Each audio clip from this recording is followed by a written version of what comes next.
அனைவருக்கும் வணக்கம். இன்னைக்கு வந்து 16/8/2024 வெள்ளிக்கிழமை அன்னைக்கு Nifty index, bank Nifty index and இன்னைக்கு எக்ஸ்பைரி இருக்க சென்செக்ஸ் இது மூலியமே சிபிஆர் இண்டிகேட்டர் யூஸ் பண்ணி எப்படி ட்ரேட் பண்ணுறது அப்படிங்கிறத பார்த்துடலாம்.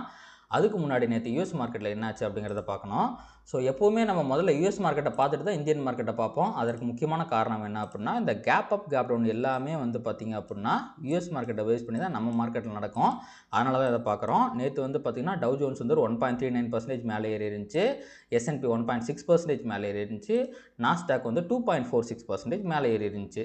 ஸோ இது மூணுமே வந்து பார்த்திங்கன்னா செம பாசிட்டிவாக முடிஞ்சிருக்கு. அது மட்டும் இல்லாமல் யூஎஸோட விக்ஸ் வந்து பார்த்திங்கன்னா 15.23 அப்படின்ட்டு கம்மியாக இருக்குது. யூஎஸோட 10 இயர் பாண்ட் ஈல்டுமே வந்து பார்த்திங்க அப்படின்னா 3.9 அப்படிங்கிற லெவலில் வந்து பார்த்திங்கன்னா இருக்குது. நேற்று வந்து லைட்டாக மேலே ஏறி முடிஞ்சிருக்கு. ஸோ மார்க்கெட்டில் நேற்று நடந்த எல்லாமே வந்து பார்த்திங்க அப்படின்னா ரொம்பவே பாசிட்டிவான விஷயம். அதற்கு முக்கியமான காரணம் என்ன அப்படின்னு பார்த்திங்க அப்படின்னா, இங்கே பார்த்தீங்களா 2 நாளுமே வந்து பார்த்திங்க அப்படின்னா உங்களுக்கு சில முக்கியமான டேட்டாஸ்லாம் வந்துட்டு இருந்துச்சு. நான் உங்களுக்கு திஸ் வீக்கில் போட்டு காட்டுறேன். ஸோ மண்டே, டியூஸ்டே, நமக்கு வெனஸ்டே அன்றைக்கி லீவ் பார்த்தீங்களா. ஃபஸ்ட்டு வந்து பார்த்திங்கன்னா இந்த consumer inflation data, core CPA எல்லாமே வந்துருந்துச்சு. இந்த எல்லா டேட்டாவுமே வந்து பார்த்திங்கன்னா மார்க்கெட் ஃப்ரெண்ட்லி டேட்டா தான். அது வந்து ஃபஸ்ட்டு வந்து இந்த ப்ரொடியூசர் ப்ரைஸ் இன்ஃப்ளெக்ஸ் வந்துச்சு பார்த்தீங்களா, ப்ரொடியூசர் ப்ரைஸ் இண்டெக்ஸ். இதில் வந்து பார்த்திங்கன்னா இது ஃபஸ்ட்டு பாசிட்டிவாக இருந்துச்சு. இந்த டேட்டாவே ஃபர்தராக வரப்போகிற எல்லா டேட்டாவுமே மோஸ்ட்லி பாசிட்டிவாக இருக்கிறதுக்கான வாய்ப்பு இருக்குது அப்படிங்கிறத சொல்லிடுச்சு. ஸோ புதன்கிழமை அன்னைக்கு வந்த இன்ஃப்ளேஷன் டேட்டாவாகட்டும், நேற்று வந்த ரீட்டைல் சேல்ஸ் டேட்டா ஆகட்டும், எல்லாமே வந்து பார்த்திங்கன்னா மார்க்கெட் ஃப்ரெண்ட்லி டேட்டாவாக இருந்திருக்கு. இந்த இனிஷியல் ஜாப்லெஸ் கிளைம் இருக்குது பார்த்தீங்களா, இது வந்து 227K அப்படின்னு வந்திருக்கு. ஆனால் ஃபோர்காஸ்ட் வந்து 236 தான். இது வந்து எக்ஸ்பெக்டேஷனோட கம்மியாக வந்திருந்தாலுமே ரொம்ப கம்மியான வரல. போன தடவைலாம் அரௌண்ட் 2019K தான் வந்துருந்துச்சு. அதனால தான் மார்க்கெட்டில் ஒரு பீதியாகி ஐயோ ரெசன் வந்துருமோ அப்படிங்கிற மாதிரி நினச்சாங்க. ஆனால் இப்போ வந்திருக்க டேட்டா எல்லாமே ரெசன் ஃபியரை வந்து ஈஸ் அவுட் பண்ணிருச்சு. அதன் காரணமாக தான் வந்து மார்க்கெட் வந்து மேலே ஏறி இருக்குது. அண்டு நம்ம அந்த ஃபெட் வாட்ச் டூல் இருக்கும், அதுவுமே வந்து பார்த்திங்கன்னா உங்களுக்கு செப்டம்பரில் ரேட் கட் அப்படிங்கிறது கன்ஃபார்ம் தான் அப்படிங்கிறது வந்து தெரிஞ்சிருச்சு. ஏன்னா 50 பேசிஸ் பாயிண்ட்டே ரேட் கட் பண்ணுவாங்க அப்படிங்கிற மாதிரி வந்து இந்த ஃபெட் வாட்ச் டூல் வந்து ஒரு 2 வீக்ஸ் பிஃபோர் வந்து இண்டிகேட் பண்ணிட்டு இருந்துச்சு. ஆனால் இப்போ வந்து 75% சாலிடாக வந்து 25 பேசிஸ் பாயிண்ட் தான் இருக்கும் அப்படிங்கிறது தெரிஞ்சிருக்கு. இதுவுமே மார்க்கெட் கரெக்டாக எதிர்பார்க்குற மார்க்கெட்டுக்கு தேவையான டேட்டா தான். இப்போதைக்கு வர்ற எல்லா டேட்டாவுமே மார்க்கெட்டுக்கு ஃபேவரபுளாக இருக்கிறதுனால தான் மார்க்கெட்டில் செமையான ஒரு ரேலி அப்படிங்கிறது வந்திருக்கு. ஸோ இப்போதைக்கு வேர்ல்டு மார்க்கெட் எல்லாமே பயங்கர பாசிட்டிவாக இருக்குது அப்படிங்கிறது தான் உண்மை. அடுத்து நம்ம அப்படியே ஏடிஆர் பக்கம் வந்துடலாம். ஸோ ஏடிஆரை பொறுத்த வரைக்கும் உங்களுக்கு இது வந்து உங்களுக்கு வந்து வெனஸ்டே க்ளோசிங், அதுக்கப்புறம் வந்து பார்த்திங்கன்னா தேர்ஸ்டே வந்து மார்க்கெட் ஃபுல்லாக இருந்திருக்கு. வெனஸ்டே நைட்டும் மார்க்கெட் இருந்திருக்கும், தேர்ஸ்டேவும் இருந்திருக்கு, ரெண்டுமே இருந்திருக்கும். ஸோ அது ரெண்டோட டேட்டா வச்சு இப்போ நம்ம கம்பேரே பண்ண முடியாது. பட் யூஎஸ் மார்க்கெட் ரொம்ப பாசிட்டிவாக இருக்கிறதுனால ஏடிஆருமே வந்து பார்த்திங்கன்னா ரொம்ப பாசிட்டிவாக தான் இருக்குது. வெனஸ்டேவும் வந்து இங்கே இன்லைன் வித் இந்தியன் மார்க்கெட் வந்து ஏடிஆர் இருந்துச்சு. அண்ட் தேர்ஸ்டே நேற்று வந்து பார்த்திங்க அப்படின்னா உங்களுக்கு அதை வந்து எக்ஸீட் பண்ணிருச்சு. ஸோ ஏடிஆர் ரொம்ப பாசிட்டிவாக இருக்குது. அண்ட் எஃப்ஐஏ டே பொறுத்த வரைக்கும் எஃப்ஐஏ அகைன் வந்து 2500 கோடி வந்து செல் பண்ணியிருக்கிறாங்க. டிஐ வந்து 2200 கோடி பை பண்ணியிருக்காங்க. எஃப்ஐஏ வந்து பட்ஜெட்டுக்கு அப்புறம் ஏதோ ஒரே ஒரு நாளோ 2 நாளோ 200 கோடிக்கு 500 கோடிக்கு பை பண்ணாங்கன்னு நினைக்கிறேன். பட் சாலிடாக செல் பண்ணிட்டே இருக்கிறாங்க. இந்தியாவில் வந்து ஓகே டேக்ஸ் கொஞ்சம் அதிகமாக இருக்குது அண்டு இன்னும் நிறையா பிரச்சனைகள்லாம் இருக்குது அப்படிங்கிற மாதிரி எஃப்ஐஏ நினைக்கிறாங்க அப்படின்னு நினைக்கிறேன். அதனால தான் தொடர்ந்து செல் பண்ணிட்டு இருக்கிறாங்க. ஸோ இதை பற்றி நம்ம வந்து வீக்கெண்ட் வீடியோவில் வந்து ஒரு டீட்டெயிலான ஒரு வீடியோ பார்ப்போம் நம்ம. ஸோ இந்த எஃப்ஐ வந்து செல் பண்ணுறது நெட் இன்ஸ்டியூஷன் ஃபிகருமே நெகட்டிவ் தான் இருக்குது. இதுவுமே வந்து பார்த்திங்கன்னா மார்க்கெட்டுக்கு நெகட்டிவான ஒரு விஷயம் தான். அண்ட் இப்போதைக்கு வேர்ல்டு மார்க்கெட் ஃபியூச்சர்ஸை பொறுத்த வரைக்கும் இங்கே பாருங்கள், இவங்கெல்லாம் ஃப்ளாட்டாக இருக்காங்க. நேற்று பயங்கரமாக ஏறி இருந்தாங்க, இப்போ ஃப்ளாட்டாக இருக்காங்க. யூரோப்பியன் மார்க்கெட்டும் ஃப்ளாட்டாக தான் இருக்குது. உங்களுக்கு வந்து ஏஷியன் மார்க்கெட் வந்து பார்த்திங்கன்னா ஓரளவுக்கு பாசிட்டிவாக இருக்குது. காஸ்பிலாம் 2% வந்து ஏறி இருக்கான். இது பயங்கரமான பாசிட்டிவான விஷயம் தான். ஸோ இதெல்லாம் பாசிட்டிவாக இருக்குது. ஸோ டோட்டலாகவே வந்து பார்த்திங்கன்னா இந்த டேட்டாக்கு அப்புறம் வேர்ல்டு மார்க்கெட் மொத்தமே நல்லா பாசிட்டிவாக தான் இயங்கிட்டு இருக்கு. அப்படியே நீங்கள் நிஃப்டி பக்கம் வந்தீங்கன்னா ஒரு 150 பாயிண்ட்டுக்கு மேலே ஃபஸ்ட்டு வந்து இன்றைக்கி மார்னிங்கில் 180 இருந்தால் இப்போ ஒரு 10 பாயிண்ட் குறைஞ்சி 168 பாயிண்ட் அப்படிங்கிற மாதிரி வந்து ட்ரேட் ஆகிட்டு இருக்கான். ஸோ நிஃப்டி சாலிடான கேப் அப்போ காட்டுறான். இது முன்னாடி எதிர்பார்த்தது தான். நான் முன்னாடியே சொல்லியிருந்தேன் இந்த டேட்டாக்கு அப்புறம் மார்க்கெட் பாசிட்டிவாக ரியாக்ட் ஆகிறதுக்கு எல்லா வாய்ப்பு இருக்குது அப்படின்னு சொல்லியிருந்தேன். இங்கே பாருங்கள், இது ஒரு நல்ல கேப் டவுன், அதுக்கப்புறம் வந்து பார்த்திங்கன்னா ஒரு நல்ல கன்சால்டேஷன். ஸோ இந்த கன்சால்டேஷன் வந்து மேலே ஒரு டெய்லி கேண்டிலில் நல்ல க்ரீன் கேண்டிலாக க்ளோஸ் ஆகிற வரைக்கும் நம்ம நிஃப்டியில் புல்லிஷாலாம் இருக்கக்கூடாது. சைடு வேஸ் டு நெகட்டிவ் பயாஸை மெயின்டைன் பண்ணுறது தான் நல்லது.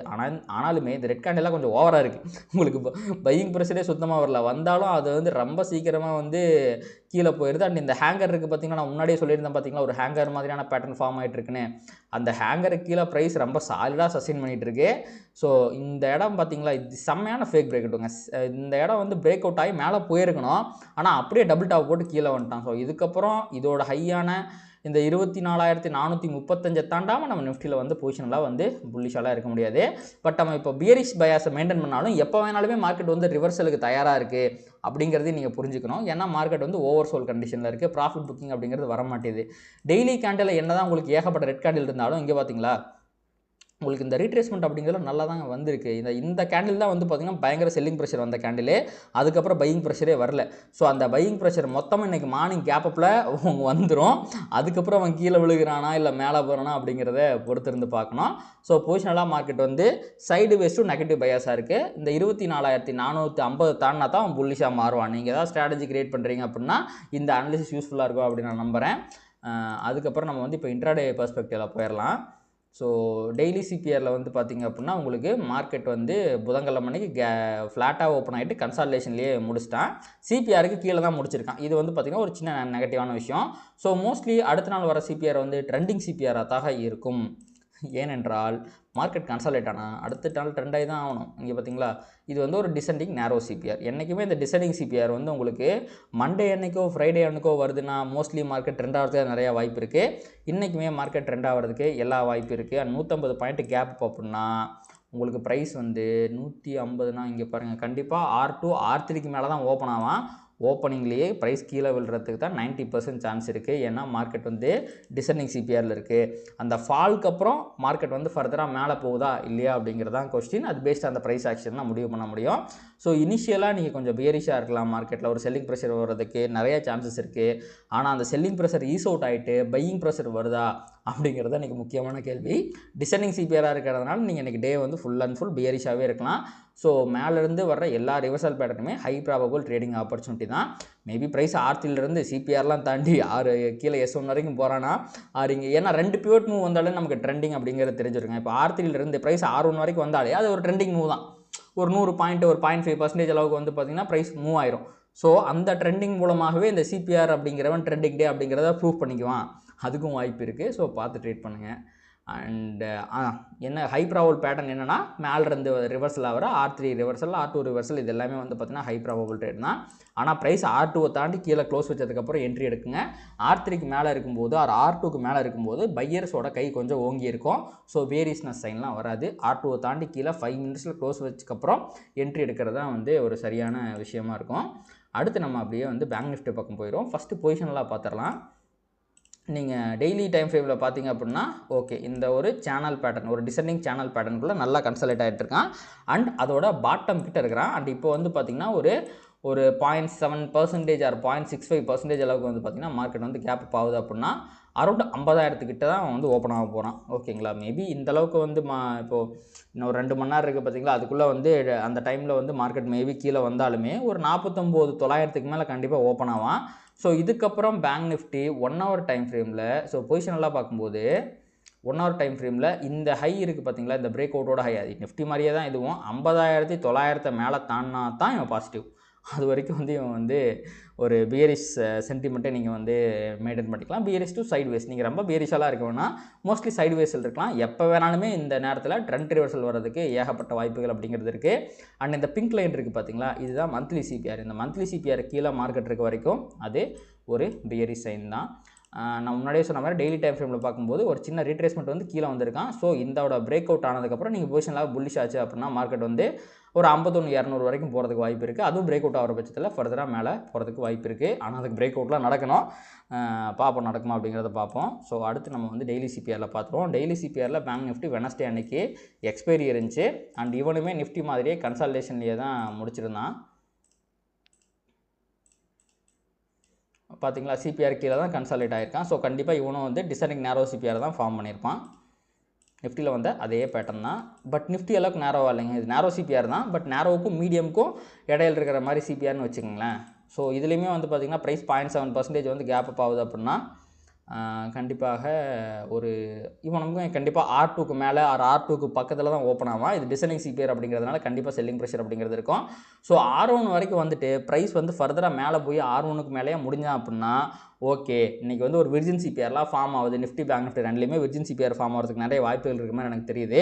அப்படி ஃபார்ம் ஆயிடுச்சுன்னா இது நம்ம ஒரு பாட்டமாக வச்சுக்கலாம். இன்றைக்கி விர்ஜின் சிபிஆர் ஃபார்ம் ஆகலை, இன்றைக்குமே அவன் சிபிஆர்லாம் டச் பண்ணிட்டான், கீழே போயிட்டான், அப்போ சிபிஆர் கீழே முடிச்சான்னா மார்க்கெட் கண்டிப்பாக அடுத்த வாரம் கன்சால்டேஷன் தான் ஆகும், பெருசாக கீழே போகாது. கன்சால்டேஷன் ஆனதுக்கப்புறம் அந்த இடத்துல பையிங் ப்ரெஷர் வருதா செல்லிங் ப்ரெஷர் வருதா அப்படிங்கிறத பார்த்துட்டு தான் ஃபர்தராக மேலே போகிறதுக்கு வாய்ப்பு இருக்குது.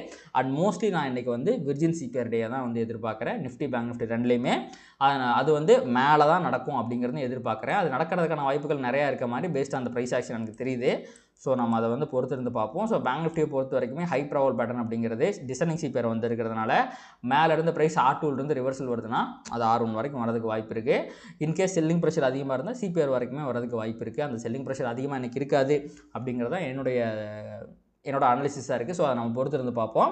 ஸோ R2 ரிவர்சல் தான் பேங்க் நிஃப்டியை பொறுத்த வரைக்கும் high probable trading opportunities based on the gap up. அதுக்கப்புறம் based on the price action அது R1 ரிவர்சலாகவும் இருக்கலாம், ஆர் கீழே வந்துச்சுன்னா உங்களுக்கு S1 ரிவர்சலாகவும் இருக்கலாம். ஸோ அது கூட நீங்கள் வந்து பார்த்து ட்ரேட் பண்ணிக்கங்க. பட் எனக்கு தெரிஞ்சு இன்றைக்கி வந்து கன்வின்சிங்காக இருக்கக்கூடிய high probable trading opportunity Nifty bank Nifty ரெண்டுலேயுமே R2 ரிவர்சல் அப்படிங்கிறது தான். இன்கேஸ் ப்ரைஸ் வந்து இந்த அளவுக்குலாம் கேப் அப் ஆகாமல் ஓப்பன் ஆச்சு அப்படின்னா R1 ரிவர்சலில் நீங்கள் வந்து ஒரு ஹை ப்ராபபிள் ட்ரேடிங் ஆப்பர்ச்சுனிட்டியாக கன்சிடர் பண்ணிக்கலாம். அண்ட் நிஃப்டியை பொறுத்த வரைக்கும் நம்ம சென்செக்ஸை பொறுத்த வரைக்கும் நம்ம நிஃப்டியில் சொன்ன அதே ப்ரைஸ் ஆக்ஷன்னா நான் மோஸ்ட்லி வந்து பார்த்திங்கன்னா சென்செக்ஸ் இல்லிக்விட் இண்டெக்ஸ் அப்படிங்கிறதுனால நிஃப்டியில் என்ன ப்ரைஸ் ஆக்ஷன் நடக்குது அப்படிங்கிறத பொறுத்து தான் சென்செக்ஸில் வந்து நான் ட்ரேட் பண்ணுவேன்.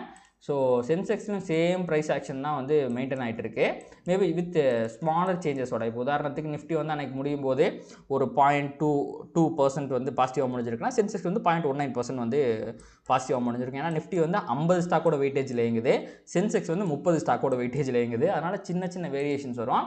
பட் ப்ரைஸ் ஆக்ஷன் படி பார்க்கும்போது நிஃப்டியில் சொன்ன சேம் அதே R2 ரிவர்சல் தான் நீங்கள் வந்து ட்ரை பண்ணணும். நிஃப்டியில் வந்து பார்த்திங்கன்னா டிசெண்டிங் நேரோ சிபிஆர் ஃபார்ம் ஆயிருந்துச்சு, இவன் வந்து பார்த்திங்கன்னா ஒரு இன்சைட் சிபிஆர் மாதிரி ஃபார்ம் ஆகிருக்கான். இன்சைட் சிபிஆர்னாலும் சரி நேரோ சிபிஆர்னாலும் சரி அன்றைக்கி உங்களுடைய மார்க்கெட் வியூ அப்படிங்கிறது ட்ரெண்டிங் டேயாக தான் இருக்கணும். ஒரு மார்க்கெட்டில் ஒரு ட்ரெண்ட் வரும் அப்படின்னு தான் எதிர்பார்க்கணும். ஸோ நீங்கள் நிஃப்டிக்கு சொன்ன அதே ப்ரைஸ் ஆக்ஷன் பேட்டர்னை சென்செக்ஸுக்கும் நீங்கள் அப்ளிகபிள் பண்ணிக்கலாம். ஸோ இதான் வந்து பார்த்திங்கன்னா இன்றைக்கி நாளுக்கான அனாலிசிஸ். ஸோ கண்டிப்பாக இந்த வீடியோ வந்து யூஸ்ஃபுல்லாக இருந்திருக்கும் அப்படின்னு நம்புறேன். இந்த வீடியோ உங்களுக்கு பிடிச்சிருந்துச்சு அதை லைக் பண்ணுங்கள், கமெண்ட் பண்ணுங்கள், ட்ரேட் பண்ணுற மற்ற நண்பர்களுக்கு ஷேர் பண்ணுங்கள். அது யூடியூப் அல்காரிதம் ட்ரிகர் பண்ணி நம்ம நிறையா பார்வையாளர் நம்ம சேனலுக்கு கொண்டு வந்து சேர்க்கும். நன்றி.